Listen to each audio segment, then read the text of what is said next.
Hello friends, तो इस video में हम देखेंगे क्राउजल स्लाइडर विजिट क्या होता है और उसे कैसे यूज करते हैं। तो बिना किसी देरी के वीडियो शुरू करते हैं। उससे पहले इंट्रो चला लेते हैं।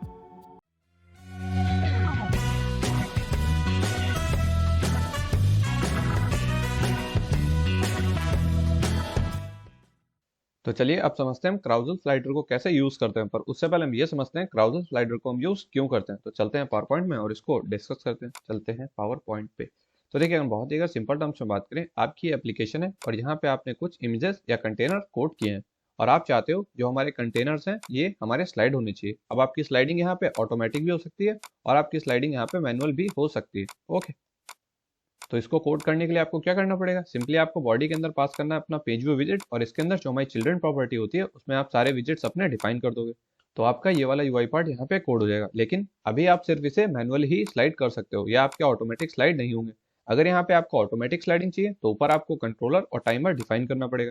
अब टाइमर हम क्यों डिफाइन कर रहे हैं, ताकि हर एक पर्टिकुलर ड्यूरेशन के बाद यहाँ पे जो आपका विजिट शो अप हो रहा है वो हमारा चेंज होना चाहिए।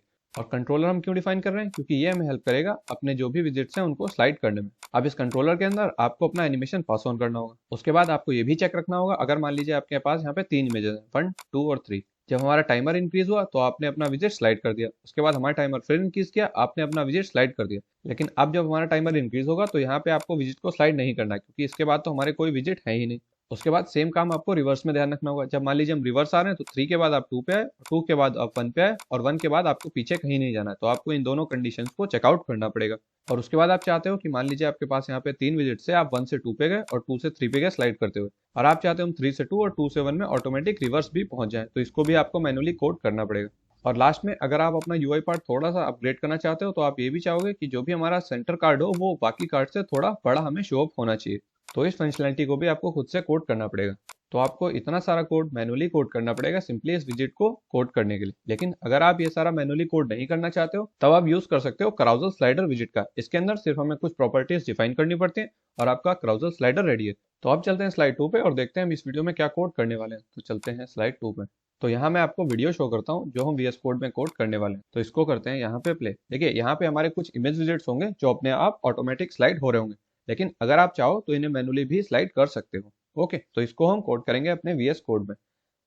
तो अब इसको यूज कैसे करते हैं, सबसे पहले यहाँ पे अपना मार्कर सिलेक्ट करते हैं, देन डिस्कस करते हैं। इसको यूज करने के लिए सबसे पहले आपको carousel स्लाइडर पैकेज गेट करना पड़ेगा। उसके बाद आपको पर्सपेक्ट और डेमो में आना है, इस पैकेज को पेस्ट करना है, देन इसको पबगेट कर लेना है।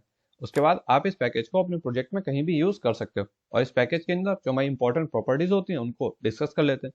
सबसे पहली प्रॉपर्टी होती है यहाँ पे हमारी आइटम्स। अब ये एक लिस्ट होती है, इसके अंदर जो भी यूआई पार्ट आप यहाँ पे इंडिविजुअल कार्ड का शो कराना चाह रहे हो वो आपको यहाँ पास करना होता है। ओके, देन इसमें सेकंड प्रॉपर्टी है हमारी ऑप्शंस की। अब इसके अंदर वो सारी प्रॉपर्टीज हमें मिलती हैं जिनकी हेल्प से हम अपने क्राउजल स्लाइडर को कंट्रोल कर सकते हैं।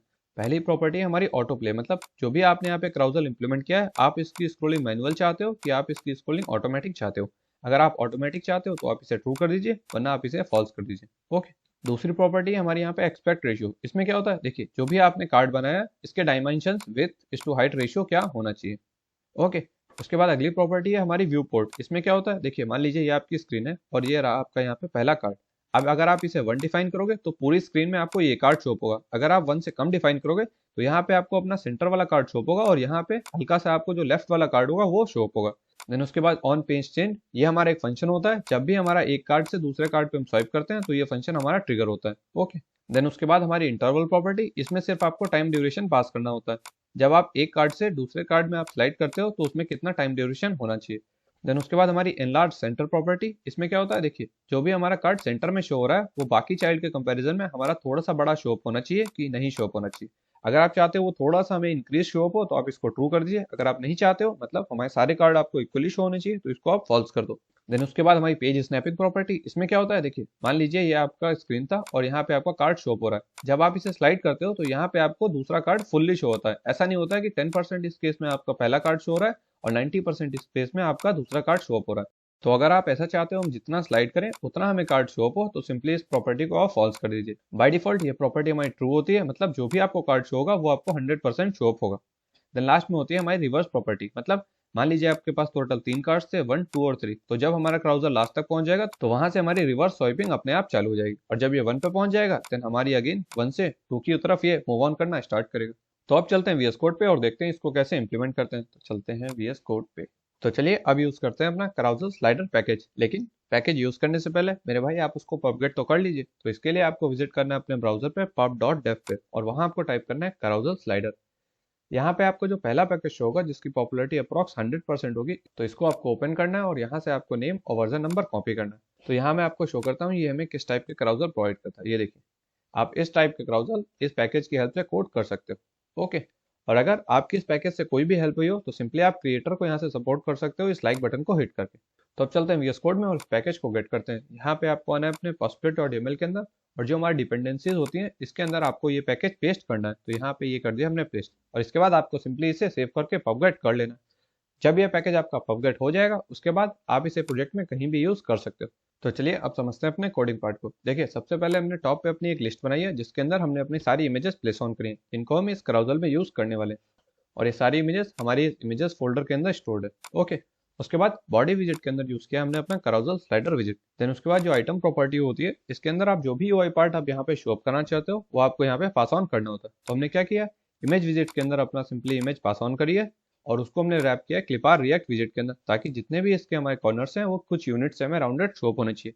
ओके, तो सिंपली हमने इसको 5 टाइम यहाँ पे पेस्ट किया, और यहाँ पे सिर्फ हमने इंडेक्स चेंज किया, index of 0, index of 1, 2, 3, 4। Okay, तो यहाँ पे तो आपके पास सिर्फ 5 इमेजेस थी, लेकिन अगर आपके पास यहाँ पे ज्यादा इमेजेस हैं तो आपको हर इमेज के लिए UI पार्ट कोड करना होगा। लेकिन अगर आप ऐसे प्रोसीड नहीं करना चाहते हो तो आप इस तरीके से भी प्रोसीड कर सकते हो। तो इसको करते हैं अनकमेंट। तो यहाँ पे आपको क्या करना होता है, सिंपली जो भी आपकी लिस्ट थी उसके बाद आपको लिखना है डॉट मैप। अब ये क्या करेगा, हमारे हर एक एलिमेंट पे अट्रेट करेगा। उसके बाद जब ये पहले एलिमेंट पे होगा तो यहाँ पे आपको वो एलिमेंट की वैल्यू मिल जाएगी। मतलब जो हमारा 0th इंडेक्स है वहाँ पे वैल्यू क्या है, इमेजेस ऑफ B1। जब ये हमारा फर्स्ट इंडेक्स पे होगा तो आपको यहाँ पे इमेजेस ऑफ B2 मिल जाएगा। तो जो भी आपकी यहाँ पे वैल्यू है उसको आप सिंपली पास कर दीजिए अपनी इमेज डॉट एसेट के अंदर। यहाँ पे आपको जो ईश हो रहा है इसके अंदर हमारी वो वैल्यू स्टोर्ड है। तो जितनी भी आपकी लिस्ट की लेंथ होगी यहाँ पे आपको उतने विजिट शो अप हो जाएंगे। ओके, और लास्ट में यहाँ पे आपको डॉट टू लिस्ट लिखना कंपलसरी। तो ये कंप्लीट हो गया हमारी आइटम प्रॉपर्टी। उसके बाद ऑप्शन प्रॉपर्टी के अंदर आपको वो सारी प्रॉपर्टीज डिफाइंड होती हैं जिसकी हेल्प से आप इसे कंट्रोल कर सकते हो। पहली प्रॉपर्टी है हमारी एक्सपेक्ट रेशियो, मतलब हमारी width is to height ratio कितनी होनी चाहिए। देन उसके बाद हमारा यहाँ पे व्यू पोर्ट फ्रैक्शन, मतलब जो भी आपका सेंटर में विजिट है वो आपका कितना एरिया लेना चाहिए। देखिए, तो अगर इसे हम 1 कर देंगे तो यहाँ पे आपको सिर्फ एक ही कार्ड शो होगा जो आपका सेंटर में होगा, लेफ्ट और राइट में आपको कुछ भी शो अप नहीं होगा। तो इसको करते हैं सेव। तो ये देखिए, जो हमारा सेंटर में सिर्फ आपको वही शो होगा, राइट और लेफ्ट में आपको कोई भी कार्ड शो नहीं होगा। तो इसको वापस से करते हैं 0.7, देन सेव। देन उसके बाद रिवर्स प्रॉपर्टी हमने ट्रू कर दिया, मतलब अगर आप लास्ट तक पहुंच जाओ तो आप इस पे दोबारा से लूप अपना स्टार्ट कर दो। उसके बाद ऑटो प्ले को हमने ट्रू कर दिया, मतलब जो भी यहाँ पे आपका carousel है वहां पे आपको विजिट्स अपने आप स्लाइड करते हुए शो होंगे। लेकिन आप इसे अगर फॉल्स कर दोगे तो ये सिर्फ मैनुअली ही स्लाइड होंगे। ओके, देन उसके बाद ऑटो प्ले इंटरवल, मतलब जो भी आपका अगर एनिमेशन यहाँ पे शो हो रहा है, अगर एक कार्ड से दूसरे कार्ड के बीच हम स्विच कर रहे हैं तो कितना टाइम ड्यूरेशन होना चाहिए। उसके बाद एनलार्ज सेंटर पेज क्या होता है, देखिए जो भी आपको यहाँ पे मिडिल में कार्ड शो हो रहा है वो रेस्ट ऑफ द चाइल्ड से थोड़ा सा बड़ा है हमारा। अगर आप इसे फॉल्स कर दोगे तो यहाँ पे आपको सारे कार्ड्स इक्वल शो होंगे। तो इसको करते हैं सेव। तो ये देखिए, यहाँ पे आपको कोई भी कार्ड बड़ा शो अप नहीं होगा। तो इसको वापस से कर देते हैं ट्रू। देन हमारी अगली प्रॉपर्टी है पेज स्नैपिंग। इसमें क्या होता है, देखिए जो भी आपको यहाँ पे शो हो रहा है वो आपको 100% शो हो रहा है। ऐसा नहीं है 50% में आपको कुछ और 50% में कुछ और शो हो रहा है। इसको आप अगर फॉल्स कर दोगे और ऑटो प्ले को भी फॉल्स कर दोगे तो यहाँ पे आपको जितना स्लाइड करोगे यहाँ पे आपको उतना कार्ड शो होगा। ओके, देन लास्ट में होता है हमारा ऑन पेज चेंज फंक्शन। इसमें हमें अगर हमारा एक पेज से हम दूसरे पेज पे स्लाइड करते हैं तो ये फंक्शन हमारा ट्रिगर होता है, और इसके अंदर दो प्रॉपर्टीज मिलती है, पहला तो इंडेक्स और दूसरा रीजन। इंडेक्स आपको उस पेज का मिलेगा जिसपे आप स्लाइड करके गए हो, और इसके अंदर जो हमारी रीजन प्रॉपर्टी होती है ये हमें बताती है कि हमने मैनुअली स्लाइड किया है या हमारा ऑटोमेटिक स्लाइडिंग हुई। ओके, और इसमें नीचे आपको कोई भी डॉट शो अप नहीं हो रहे हैं। अगर आप चाहो तो उसे मैनुअली कोड कर सकते हो, लेकिन अगर आपको ऐसा पैकेज यूज करना है जिसमें हमारे डॉट्स भी हो तो वाला एक और पैकेज है, उसका नाम है carousel flow। उसको हम आने वाले वीडियोस में चेकआउट करेंगे। तो अगर हम इस वीडियो को रैप अप करें कि carousel स्लाइडर को हम कैसे यूज करते हैं, सबसे पहले आपको पैकेज गेट करना है। देन उसके अंदर आइटम की जो हमारी लिस्ट होती है उसमें आपको UI पार्ट पास कराना है जो आप इंडिविजुअल कार्ड का शो कराना चाहते हो। देन उसके बाद ऑप्शंस प्रॉपर्टी के अंदर आपको वो सारे ऑप्शंस मिल जाते हैं जिनकी हेल्प से आप इस स्लाइडर को कंट्रोल करोगे। इसके अंदर जो हमारी प्रॉपर्टी होती है aspect ratio, view port fraction, reverse, auto play interval, enlarge centre, page snapping और पेज चेंज, और इसके अंदर कुछ और प्रॉपर्टीज भी होती है। तो उम्मीद करते हैं आपको वीडियो समझ में आएगी। बाकी मिलते हैं नेक्स्ट वीडियो में, तब तक के लिए see ya friends, till then be safe and keep learning.